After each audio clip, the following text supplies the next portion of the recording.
Cool. I'll come back in a bit so you can check on your vertical. I don't think we have the right cable. Sure. And I'll sit back there. professional staff, so I don't want to start. It's fine. Immersive.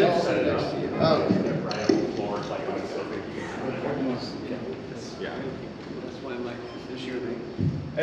Sorry. Big out tech stuff. Hi, everybody. Ladies and gentlemen, Van Partible and Butch Hartman. Thank you. First off, ooh, very loud. Should we scooch over? You're like, well, I should. Yeah, just a little bit. You can have some tables. It's a scooch game. Yes, here we go. They have There we 17 go. microphones See, up here. gentlemen. First off, how are you guys doing today? Doing well. What is your name, by the way? My name is Jimmy. Hey, Jimmy. And I have the pleasure of moderating this Johnny Bravo / Cartoon Titan panel over here. So I'm not why people are here. People are here because of you too. So actually, we'll do some quick introductions. They know who you are, but I think they want to hear from you. Okay, sure. So who are you? And who is your daddy? What does he do? Okay. Who are you? And what was your role on Johnny Bravo?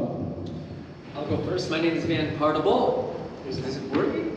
Maybe. There we go. What's up? My name is Van Partible. There we go. I was the creator of Johnny Bravo. It was my senior thesis project out of college. That's it. There's so much more to you than There's that. so much more, but there's so much of an hour to be filled. Oh, that's true, yes. So Van was the creator of Johnny Bravo. I'm Butch Hartman. My role on Johnny Bravo was a writer-director on Johnny Bravo. And met Van through that. And I saw your short film, and then it became a series, and I was a big fan. I said, I'd love to work on that. And then you let me work on it. Because Butch was really good. Oh, hey, but it was Butch fun. was one of the few people that would talk to me at the studio. I think you and I had the same taste in 1970s TV. Yeah. We loved the Partridge Family, we loved the Brady Bunch, we loved all those shows and Happy Days and things like that. And so I understood all of your references. I knew that Johnny Bravo was actually from a Brady Bunch episode, Exactly. and all that stuff. So that was kind of fun. Wow. I want to kind of go back a little bit. You mentioned that Johnny Bravo was your senior thesis project. Yes. So how did it go from being that thesis project to getting on air and airing on Cartoon Network and giving such amazing people work? Okay, here goes the story. So in '92, if you were born then, Cartoon Network was born, right? So Cartoon Network was based on, had just a bunch of Hanna-Barbera cartoons. That's pretty much all. They owned the programs. library of Hanna-Barbera stuff, yeah. And old MGM cartoons from the MGM library. Anyways, 93, they got together and said, hey, how do we make cartoons funny again, right? And so they started this shorts program. And in order to do the shorts program, they had this Cartoon Network advisory board where they all got together, all the people like Bill Hanna, Joe Barbera, and who else was there? Chris Freeling, John Cristoforetti, Ed Bendick, all these people who were like sitting around going, how come cartoons aren't funny anymore? Because all they were doing at that point in time were like He-Man, Transformers, everything was like commercials. Based on a toy, yeah. Based on toys. And so they go, the reason why cartoons were funny is because it was based on one person's vision, like Chris Freeling's vision of a cartoon, Chuck Jones. It was based on these different units that made the cartoons, right? So they're like, Bill Hanna, Joe Barbera, they are a unit. So they're like, why don't we find the visionaries, I guess you can call them, right? That was a kind word they used for us, visionaries. Yeah, they said that word, yeah. People who love cartoons, and let's let them do it rather than a committee do it. So they're like, let's just find funny people. They couldn't find any, so they used us. Butch was already working at Hanna-Barbera at the time. And so they mostly had, they went around to universities, which was really interesting. Like, let's find new talent. And I came out of Loyola Marymount University, and I had my senior thesis project. And my teacher, his name was Dan McLaughlin, he just so happened to be friends with Buzz Potemkin. Okay, who was a producer at Hanna-Barbera? Yeah, they worked on Pirates of Dark Water together, and he was also the head of the UCLA Animation Workshop, and he's like, do you have any student films that would make great shorts? And so he included my film in the UCLA group batch. Wow. And his initial, your film really was what we know as Johnny Bravo was that character. Yeah. Was he at the zoo or something? Yeah. It was Johnny Bravo at the zoo, man. But Jeff hadn't done the voice though. It was, who did the voice of Johnny Bravo? That was my old college roommate. Was it an Elvis-y type of voice? Yeah. Yeah, but anyway, I remember seeing your film and I thought it was hilarious. It was very funny. And then and the next thing I knew, you were walking the halls of Hanna-Barbera. It was that fast. That's awesome. Butch, you mentioned that you were already at Hanna-Barbera by the time that Van showed up. Can you give us a little more insight of what your role was at Hanna-Barbera? Because we know how you kind of got involved with Johnny Bravo, but what were you doing before that? Yeah, I was working in the industry since 1986. At different studios. I was at Marvel Productions, I was at Ruby Spears Productions. I ended up going to Hanna-Barbera in 1991 to do storyboards on a show called, no, it wasn't storyboards, it was character design on a show called Tom and Jerry Kids. It was Tom and Jerry as little kids, because that was a super original idea. And then we did Droopy Master Detective, so it was Droopy the Detective. These were actually shows that were on back then. And so I was working on those shows, and then one day they called us all out to the parking lot. The whole studio, we went out to the parking lot, and there's Ted Turner standing there at a podium saying, you've all been bought by Turner Broadcasting. Hanna-Barbera is now a Cartoon Network. And it was like, okay, and we all went back to our desks, work on the same stuff we were working on. And then as Van said, they instituted the shorts program. And it really came down like this. Before you got there, they told all of us in the studio, if anyone here has a cartoon idea, we'd love to hear it. That never happens, ever. In fact, I wish I'd known how rare that was back then when it did happen. And so I didn't want to sell a cartoon at all. I wanted nothing to do with it. And a friend of mine, Gino, my friend Gino said, hey, we should go pitch a cartoon. And he already had an idea.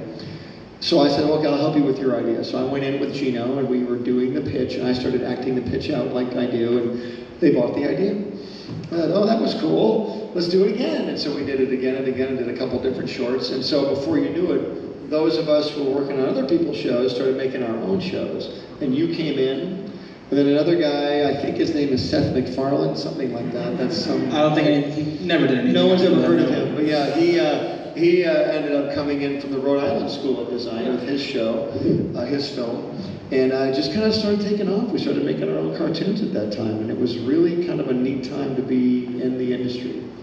That sounds kind of like one of those, when you put creators first, you're gonna get really cool stuff. Maybe some not so great stuff, but you're gonna get some Well, no, cool it's like stuff out of anything. it. I mean, the creators, yes, you had a bunch of people creating cartoons. Not all of them were great. None of the ones I did were great, but I was learning. And the great thing was they kept giving us a chance to keep doing it. If you had another idea, they would hear it. If you had another idea, and you're like, wow, they were really giving us a chance to do this. And they really believed in us for a time. And those of us, like Van, maybe me, Gendy Tartakovsky, Craig McCracken, a few of us actually got some stuff off the ground. But then I was able to go to Nickelodeon and continue on over there. Butch didn't do much on Nickelodeon, they know. I was a janitor over there. It happens.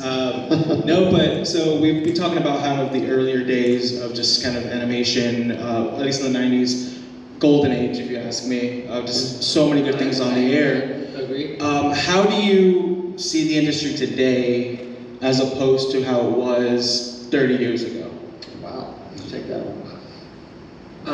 Today, from my point of view, it is less willing to take a risk on anything that's not within the parameters of what audiences like, right? So there's a subtle change that happened at Netflix during the heyday of Netflix, where they were saying, we make the cartoons that you want to make. That was what they were telling all these creators, all these people in the cartoon industry. And then suddenly it shifted to the motto, we make the cartoons you want to see. And not very many people noticed that little switch, but it was because of all the algorithms. They're like, well, you know what people love? People love the Boss Baby. Let's make more movies like Boss Baby, more cartoons like that. So yeah, now it's more like, what is popular and how can we keep our jobs if you're like in development? Because right now, because there's nothing out there, the next thing needs to be like a hit, right? Or else we'll get fired.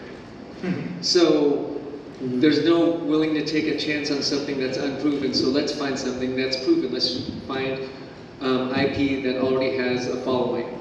Yeah, if you look at all the people that became successful, most people became successful because they took a chance on something different, you know? Christopher Nolan had to make 3 Batman movies before he let him make Inception. But he had to make 3 successful Batman movies, and then he made Inception.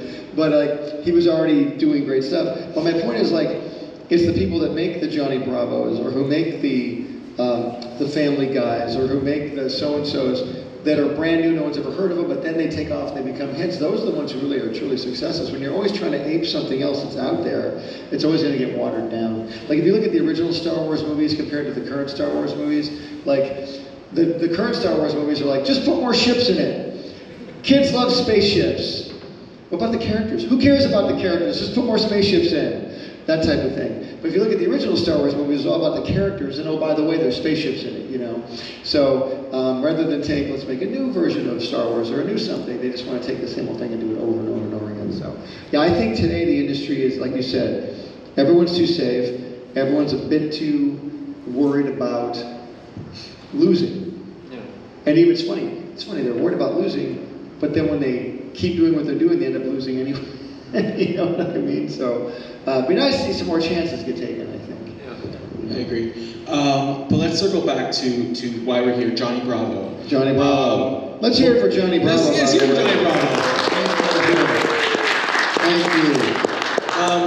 you. So walk me through the creative process of what it was like to work on a single episode of Johnny Bravo, from the inception of the concept of the episode, to the writing it, to the finally making on air. Like, what was that like?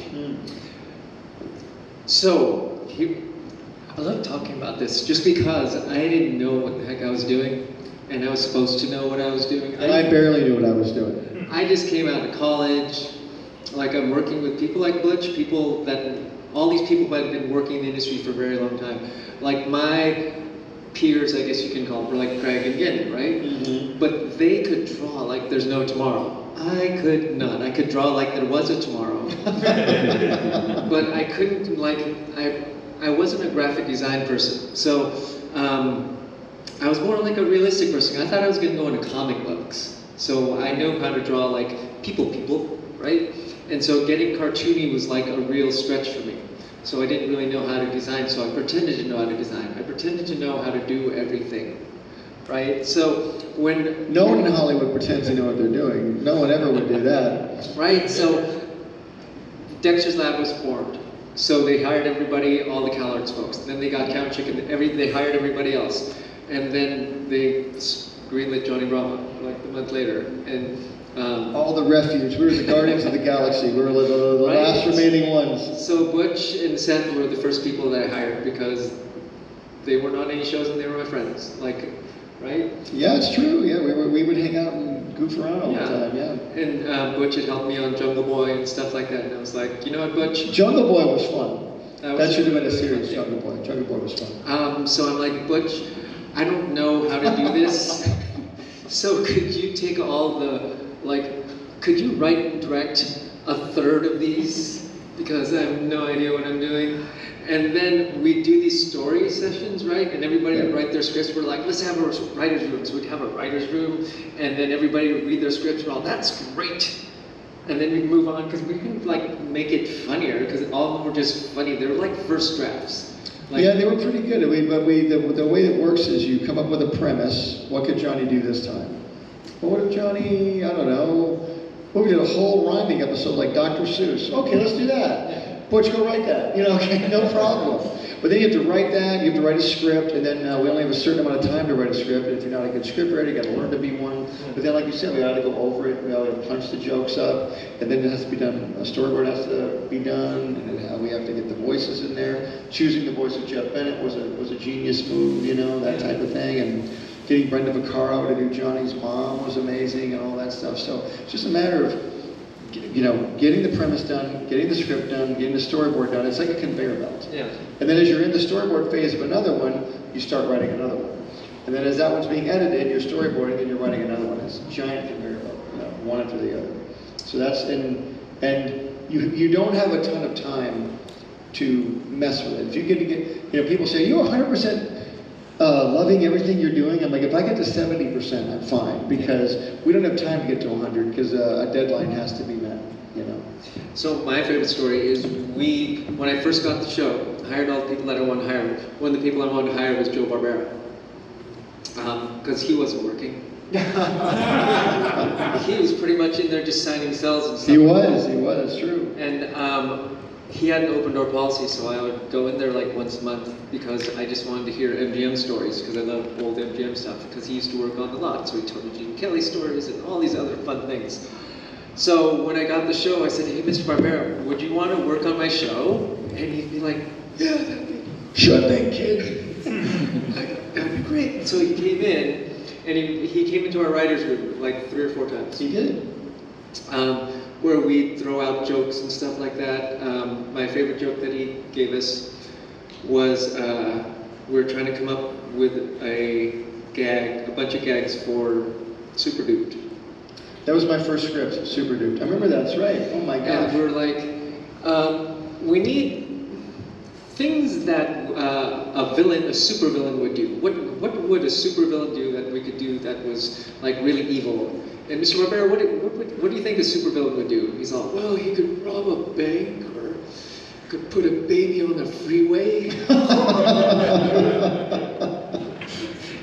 We're like, what? What connection did that? That was my favorite joke. And that ended up in the show. I think they both ended up in the Babies on the show. freeway. But what happened was, like 3 weeks later, they gave us a bill. And we're like, wait, what? They're like, yeah, you have to pay Mr. Barbera. We're like, wait, I thought he was doing this for free. No, no, he doesn't do things for free. And so, what was the bill? What did we have to pay him? they wouldn't care what show me. Oh, really? It was like $4,000? It was a lot of money. So then, basically, we let him go. I didn't know this part of the story. So, yeah. You fired Joe Barbera. Oh my gosh. I fired Joe Barbera off of... Did you have to pay him severance too? And he's got the same initials as Johnny Bravo too, which is the weirdest part. He's a JB. So yeah, it's one of those things that I can randomly talk about. I didn't. Wow, wow. Let's go over, writing different story bits and jokes. Is there any lines from the show that stand out to you, whether they're funny or not? Just maybe there was a joke written at a specific time that just sticks out to you? There's one I wrote where Johnny, it takes place in Ireland. It starts off in Ireland, and there's a woman tour guide leading a bunch of people into a field of clovers.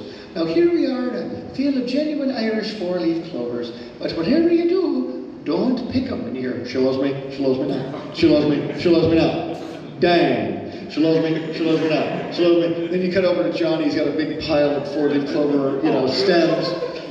And he's over in Ireland because he hears that if you kiss the Blarney Stone, you'll be more attracted to women. I'm here to kiss the Blarney Stone, but he meets a leprechaun named Barney Stone. Oh my God. He's like, what's your name? Barney Stone. Close enough, pucker up, shorty. And so he's chasing this leprechaun around trying to kiss him the whole time. And the leprechaun was voiced by Frank Gorshin, the Riddler from the old Batman series, which was really fun. Yes. So that was fun. His joke to me was, I saw you when I was a little kid in Reno. And he goes, what was I drinking? Yeah, what was I drinking? That was funny. The one that made me laugh the most was a pitch. I don't even know if I didn't watch as many Family Guys as you would think, but Seth pitched the handicap fairy. Did they ever do? The handicap fairy. Did they ever do a Family Guy? Did that? I don't know. The handicap fairy visited Johnny when, to teach him a lesson. So he gave him all the handicaps. Like, you're going to be blind now for a little bit. And so there was all these jokes about him being blind. And We never did that though, did we? no, Oh, no, we didn't. but everything that he pitched was the funniest, like, worst thing, right? Like, he couldn't speak, and he was just... Oh. That would be kind of amazing, but we couldn't do it though. No, but it was horribly bad. I don't mean amazing like amazing, but I can't believe we would never be able to do something like No. that. So yeah, it might have been funny in the room at the time, but yeah. The one that we couldn't do, that I wanted to do, it was, I'm not going to say anything more because someone might know. Johnny's mom got addicted to gambling, and he went to Vegas because I wanted to do a Vegas episode. Oh my gosh. But they kiboshed that episode. It was written. Kids were gambling, yeah. Can't do gambling. No. So, not anymore. So I do want to ask, one of the things that to me stood out about Johnny Bravo, maybe some of you will remember it, a spin-off show called JBVO. Yeah. Can you give us some insight on how that came to be? JBVO? What was that? Yeah, it was... I will tell you about it because I was not involved with it. Oh? What was it? It was, well, after I got fired, they had a call-in show called JBVO where he was the host of a show and kids would call in and give him like their requests and he would call them little mamas and whatever he did and then... Hey, little mom. All right. Yeah, and he would play their favorite cartoons. So you had no involvement? I had no idea they had no involvement in that. No. Wow. That was after we had all been let go. Alright, so let me scratch that question. Wow. No, I was hoping to get some like insight on how that show worked, because it was done live. Well, you know, if Jeff Bennett were here, he would be able to tell you all about it. Yeah, no, unfortunately he's not. So Jeff couldn't make it to that. He has flu-like symptoms. I'm sorry. Poor So Jeff. everyone send Jeff some well wishes and maybe some chicken soup. All right, so different question. Both of you are incredibly creative people who have created some iconic shows. Well, thank you. Can you give us some insight on just like what the creative process is for some of these projects?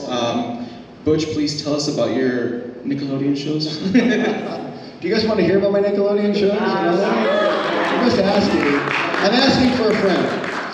No, I mean, listen, I'm really grateful I got to work with Van. Van was so amazing to work with everybody on the Johnny Bravo team. It was really cool because right before I left Nickelodeon, Johnny Bravo was the last show I worked on. And then Johnny Bravo was ending, season 1 was ending, and I was out of a job, and I didn't have a job. It's like, and I had a baby girl, and then they just showed up, and babies like to eat. It's really weird. They like to eat food, and I'm like, I thought I'd buy this baby some food. I need some money. So Fred Seibert, who had been at Hanna-Barbera, did a show called the What a Cartoon Show. You ever heard of that show? Oh, I've watched it on Checker Pass, Perfect. Yes. but I wasn't born back then. What a Cartoon Show.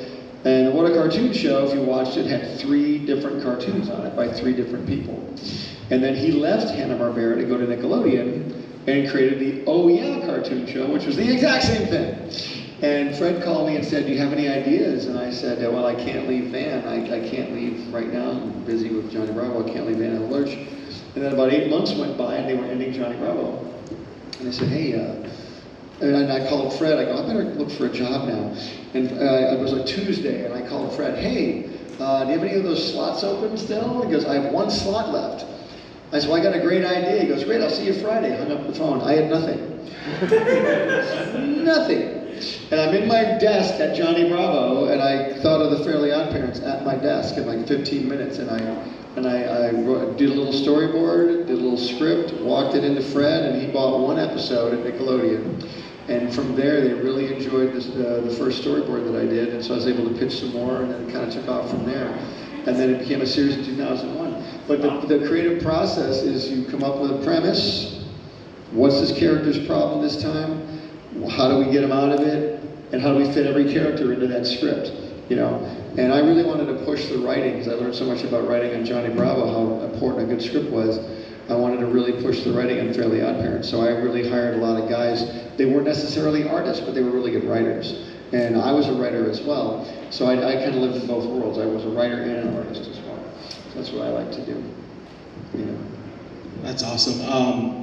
Van, my question for you is, going all the way back, your senior thesis that eventually became Johnny Bravo, when you were working on that, did you have any idea that it would become what it became? Oh yeah, I totally did.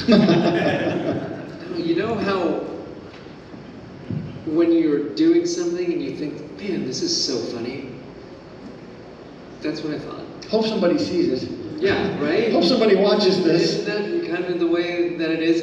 And There was no internet back then. Like Yeah. we would make something and then give it to the mystery people in the studio to take it, and then we'd see it on TV, and then I had no idea if anybody was watching it. There was no way for anyone to communicate with us and tell us they were watching it. They could write a fan letter, like a physical letter, Yeah.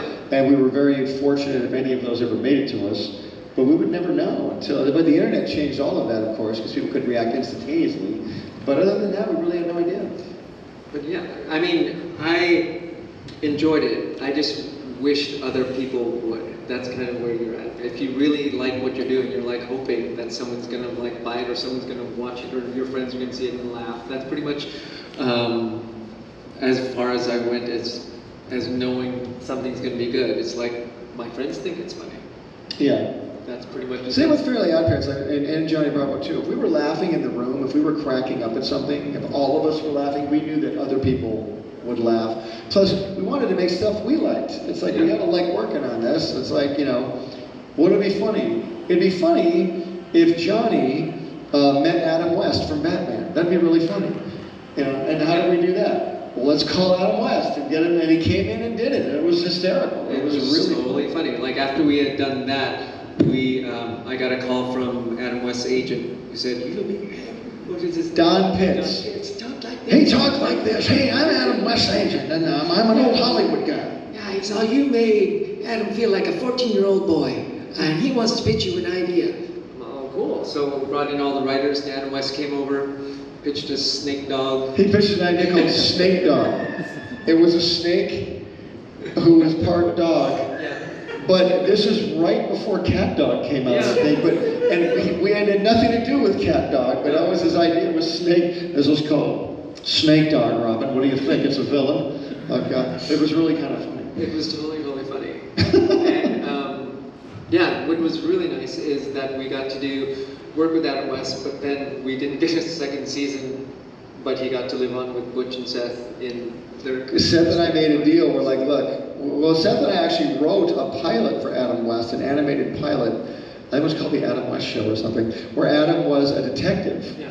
Just like a rich guy detective. He'd get a call every day, and we gave him a female secretary named Robin. So he'd go like, Robin, do I have any calls?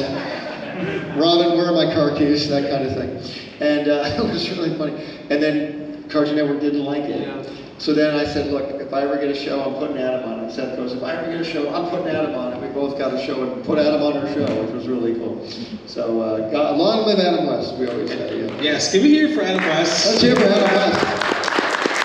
Thank you, Adam. I brought him back for a blind date episode. If anyone ever saw the Johnny Bravo blind date episode, he went on a date with that one supervillain. Adam Weston? Yeah, on Johnny Bravo. Johnny Bravo, Adam West dated Rama. Oh, when he dated a supervillain? Yeah. Like a real one, or one a real one, or one you a real one? I mean, one from Space Ghost. Oh, a Space Ghost supervillain. Zorak? No, it would have been, no. Oh, God, I was wondering who it could have been. I thought you meant a Batman It villain. was played by Judy Tenuta, so whoever Judy Tenuta played in Space Ghost, Ghost, Ghost. Got it. The Black Widow. Is The Black Widow. Black Got Widow. it. I know we're going off the track here. No, I love it. Like, Oh, this, okay. this Do to you me guys is- bore? Are we boring you at all? Is this boring? No, it's kind of like, for me, when I was growing up, like you'd see the title card and at the very end it'd be Yep. Fairly Odd Parents, created by Butch Hartman. Yes, right? sir. So like Yes, to sir. me, as a kid, pre-internet, I was like, first of all, who is Butch Hartman? And why is that such a cool name? Oh, wow. Thank So like, to me, getting to hear these stories, because I had always wondered when I was a kid, like who Van Partible was, who Butch Hartman was, who, Well, Craig what's McCracken interesting was. is, what's Van's a far cooler name Is than it Butch. Jim who did all the Disney afternoon? Who? Jim, who's sitting onto the side of us. Like, he was in charge of, like, DuckTales and Tailspin and all the other stuff, but his name isn't associated with it because it was with Disney. Oh, I know what you mean. Yeah, we were very fortunate that we could put our name as creator on our shows. Because, like you said, if you worked for Disney, it was Walt Disney's whatever show it was. And any Hanna-Barbera. Like Hanna-Barbera. Right. A bunch of other people, like Joe Ruby, he created Scooby-Doo. Yep, and he had, but nobody knows that. Yeah. It was on Hanna-Barbera. No, but it was really a great little window we were in. And I just want to encourage you guys, you know, if you're out to create a show or work in the industry in any way, just start going for it. I mean, I wouldn't be scared. I wouldn't be afraid. I mean, I shouldn't say it wouldn't be. You might be scared, you might be afraid, but the main thing is to keep going out there, because the more you do it, the less afraid you'll be. And the more chances you'll get, the more opportunities you'll get. I always tell people, get in the building. But I want to be an artist, but they're not hiring artists. Well, get in the building, do something. Work in the mailroom or something. At least you get seen by people in the building. We would see people all the time that wanted to be an artist, right? I know at Nickelodeon, when I would see someone who was like an intern, and I was in a rush to get something done. Hey, do you draw? Yeah, I do. Come over here. And I'd give them a shot at it, because you see them in the building. So at least get into the studio, get into the corporation if you can, because that way you have a better chance. Remember that one blonde girl who was our PA in the first season of Johnny Bravo? Remember her? No, wasn't Heather at all, because they fired her. Oh, sorry. No, she was like, Fred Seibert had met her, and Fred's like, you should be a PA. So he said, you got a new PA. And Oh, we're like, wow, I don't remember. Okay. Uh-huh. So it's like, depending on who you meet, they'll throw you.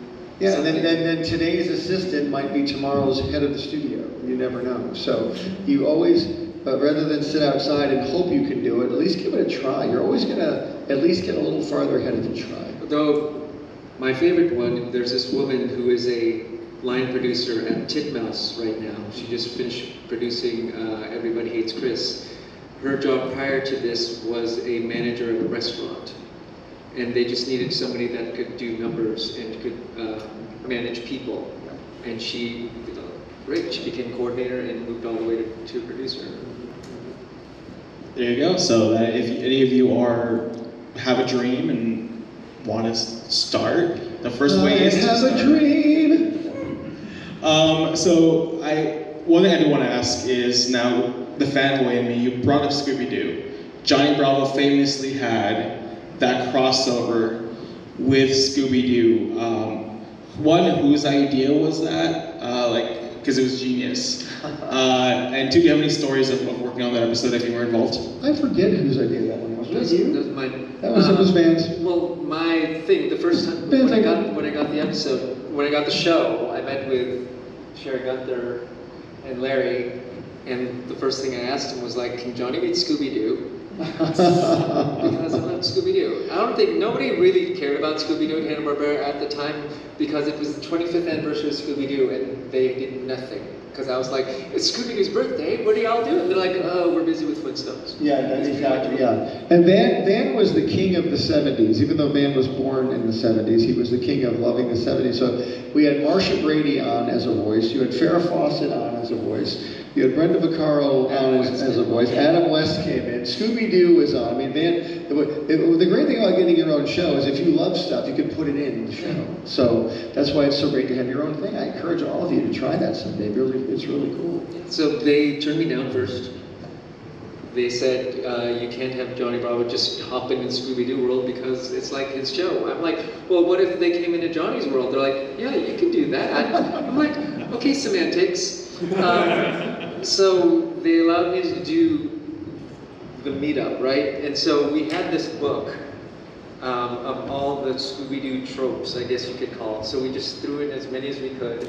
Mike Ryan was in charge of that because he had written that book. So he was like, oh, let's put all these funny Scooby-Doo type jokes in there. We got to use all the old stock animation. We got the music, but we didn't use it. We created our own new score. We actually made our own Scooby-Doo song. Yes. Cookie Spooky, Haunted House, something like that. Happy Haunted Sunshine House. Yeah, Happy Haunted Sunshine House from there. And that was a great song, by the way. But it was one of those things where they're chasing, the ghost is chasing them, the little doors back and forth. That's we did a song for that. which was really That was fun. really, so I'll tell you the thing, here's my random story. We finished the show, and I wanted to show it to Joe Barbera. And I took it to his office, I go... To pay him this time? What? To pay him this time? No. Didn't have to pay him. But it was after lunch, I go, Mr. Barbera, I finished that Johnny Bravo meets Scooby-Doo episode, it was all great.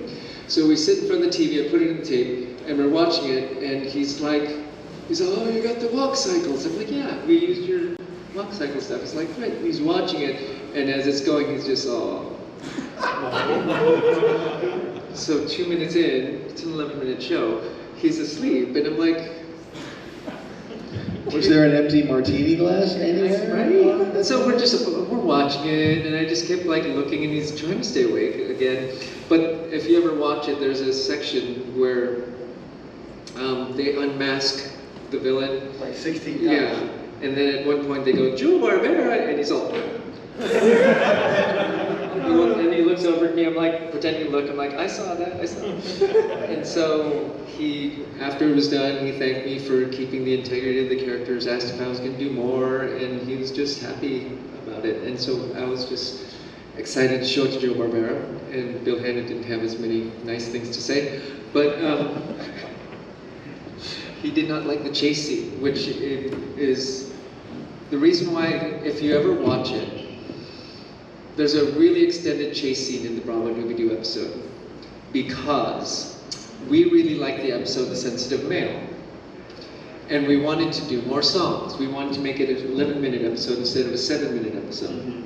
And so Seth wrote one more song, and we needed to extend the Bravo Doobie-Doo 4 more minutes. And we didn't have 4 minutes more of story. It should have... So we added 4 minutes of chase. This long, really bad chase. And Mr. Hanna said that was the worst chase he's ever seen. Good. Like, even to the point he's like, my daughter could have done that. He said someone like random could have done that chase scene. And I was like, oh. But then he apologized to me because... Oh, did he? I have the letter. Who was the lady with the hair? The black hair. She was his assistant for a while, Wanda. Okay. She basically said, Mr. Hanna typed this up, he's very sorry. And it has all these typos in it, but it just said that he wasn't feeling well that day.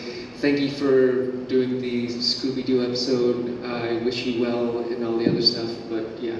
Wow. I know. An apology. I have an apology letter from Bill Hanna. Oh, apologies are hard to come by these days. So I'm glad you got one. So I'm going to open it up to audience questions in just a little bit. So if you guys want to line up for me. As you guys... Only one question per person, please. Yeah, one question per person. Please line up. And want to grab this mic? Sure. For me? Thank you. As they do that, I have one very controversial question to ask. Yes. I asked this question earlier, and it got mixed reactions. Oh. Pineapple on pizza, yay or nay? One more time? Pineapple on pizza? Is that a yay or is that a nay? Oh, I'm a big nay on that. Don't hate me. I just gotta say, I'm a big no on that. No, that's just me. That's just Okay. me. And I say yay, because my grandpa used to pick pineapple. This is why we work together so well, right? No, we had a very similar divide earlier, Yeah. but I expected it. So, hello friend, what is your name and what is your question? Who, me? Okay. Yes, sir. My name is Aditya Parthipan. I'm 26. I'm a fan of the original Carnell shows with Van Parle's character on my shirt. Yes. How long have you and Butch worked on the Johnny Bravo show? Like, what are your favorite episodes? And what's your favorite line? That's 3 questions. So Well, which question do you want to know the most? Give us one question. Like, what came up with the idea of the crossover Bravo Doobie-Doo? Oh, we already answered. We just answered that. Okay, I'll tell you one thing. You wanted to know how long we've been working together. Yeah. That's a good question. Yeah, how We'll long- answer that question. How long did we work on Johnny Bravo together? We worked on it for 2 years? I think two and a half years or so, yeah. Yeah. And I have video that I put on my YouTube channel of I know. us. Did you see that video? I love that video. How young we were? Oh my God. If you go on Butch's, whatever, it's on YouTube. YouTube, yeah. There's a YouTube site that Butch videotaped a lot of our shenanigans at Hanna-Barbera, and you can see us all when we're of that age. We're 12 years old. Wow. That's it. Thank you. Thank you so mic much to for that the question. All right, what was your name? What was your question? Hi, I'm Michael. I have a question for Van. So I know how hard it is to make a senior film, but to do it in the 90s, can you talk a bit about the technical limitations you had, and like, did you have help with it, or? Yeah, technical limitations are there. What, you have 3 months, right? So I was pretty much in the animation room. I would start around 8 or 9 o'clock at night and go till 6 in the morning for like a month or two. Prior to that, I'd like ditch all my classes pretty much. That was pretty hard, but I would have like paint parties because you would have to pencil it, and then you would have to ink it. I inked it with Sharpie on the cells, then you'd flip that over and you'd have to paint it, then you'd have to paint the backgrounds. You have to figure out, if you had to do a pan, it was a giant 35mm cameras, and so you had to do a lot of math to figure out just slow in, just slow out, and so I did limited pans. Super mechanical. It's very analog. Very analog. It took me like 3 days to film underneath the camera, and you also had layers, so you're like cell. And you had a giant sheet that you had to keep track of all the cells. It was a very time-consuming, crazy thing, and you have to have loved that kind of thing, right? Very much so. Thank you. You lost me at math, but thank you for your question. What's Hello, your friend. Hello, my name is Andrew. I have a question. Because you began producing this show when you were very young. You know, Yes. you came up with the idea. But did you ever have like a feeling of like imposter syndrome or something like that when you were just starting and, you know? I have that right now. I have it 100% right now. Imposter syndrome. It's a thing because I mean, if you can imagine, if you have grown up, like, not worshiping, but really admiring all these people working in animation, and then you get to meet them and you know what they've done, and they're in their 30s, 40s, 50s, whatever, and you're 23, 24, and you're trying to tell them, like, this is how you should animate, when I don't know how to, I know how to animate, I know how to animate what I was doing, but I don't know how to run a production, and I didn't know how to do all the things, and everybody, so I was in a room with Gendy and Craig and Paul Rudish, and they all knew what they were talking about. I didn't know what, I had to pretend to know what I was talking about, and I would ask people questions that I could trust, like, how do you do this, what should I say? And Butch was one of those people that I could ask, and he was very honest and truthful about how I should be, and would just show me the ropes, and that's why I really appreciate what Butch did. So it's always good to find a mentor that you can trust that's not going to say, no, you suck, get out of here. That can say, no, this is how you do it. You don't have to like pretend you got this kind of thing. Awesome, thank you so much for your question. Thank you. Hello. Hello. My name is Ollie. I am 26 years old, and I have a question for each one of you, actually. Would you consider would you consider cereal a soup? Oh my God. Is cereal a soup? Wait. Cereal soup? Is cereal a soup? Is cereal soup? Oh, no, not at all. No, I don't think so. I don't think it's soup. No, I think soup has to have, to me, like, this is so weird. To me, soup has to have like, it has to be hot, I think, right? Yeah. It should be hot. Well, I've not There's a cold soup, I've too. not tried cereal soup, but maybe I should.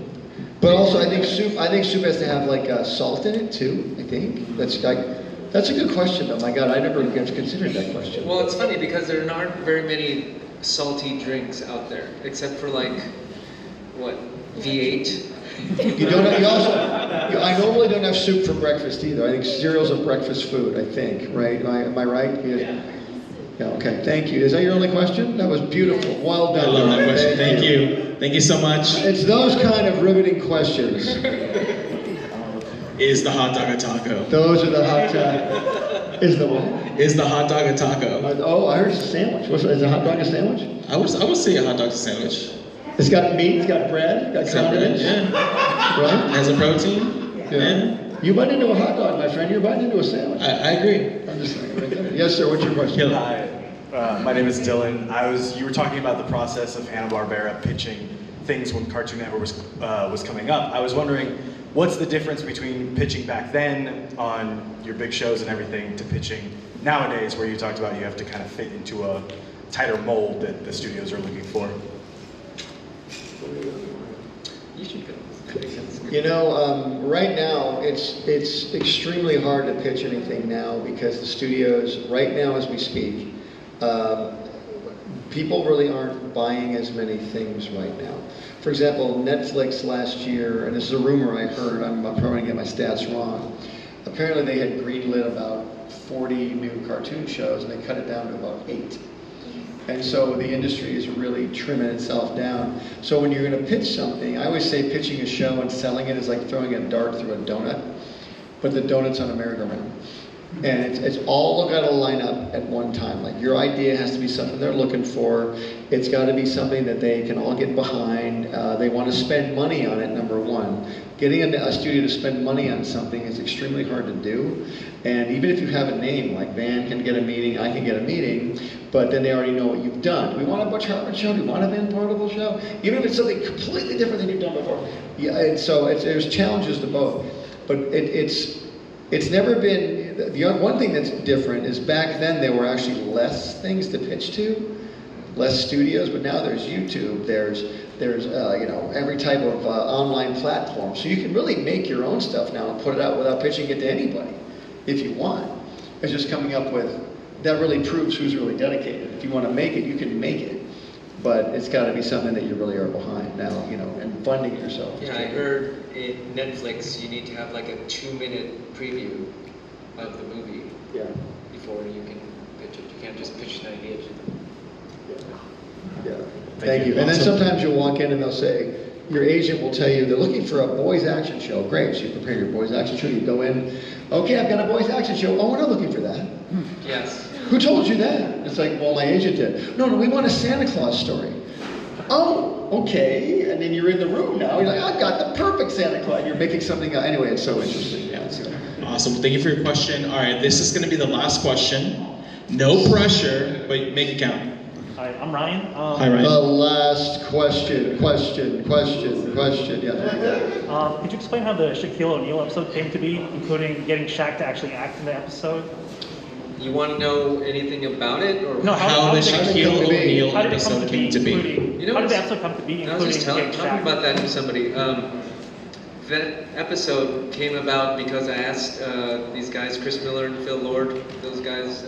Those guys. Yeah, those guys. Spider-Verse. I've known them for like a while since they came here, and I was like, hey, do you guys want to come over and just sit in our writer's room with us and come up with a stupid episode? They're like, sure. So they came over, and we were like, I want to do a sports episode, and that's kind of what came out of it, was this Shaquille O'Neal episode, backpack, whatever it was. Getting Shaquille O'Neal to do it was super easy. I guess he had done another cartoon, and we just asked him, he's like, sure. But he's a very tall person. Yes. I had to rap in front of him. He called me Tupac. So thanks, Tupac. I had to teach him. He sounds like Joe Barbera. He does. Your impression sounds the same. All my impressions are every impression is the same. That's as deep as my voice goes. Well done. But yeah, my favorite random little thing was he came in and he saw, who's the one actress who was on A Different World? Oh, Lisa Bonet. No, the friend who does voices on Rugrats. I don't know. Cree Summer. Cree Summer. Yeah. What about it? He saw Cree Summer. He's like, I didn't know there were going to be real actors here. Oh, it was just a funny. He was funny. Cree is very talented too. Yeah, but yeah, everybody wanted to see him.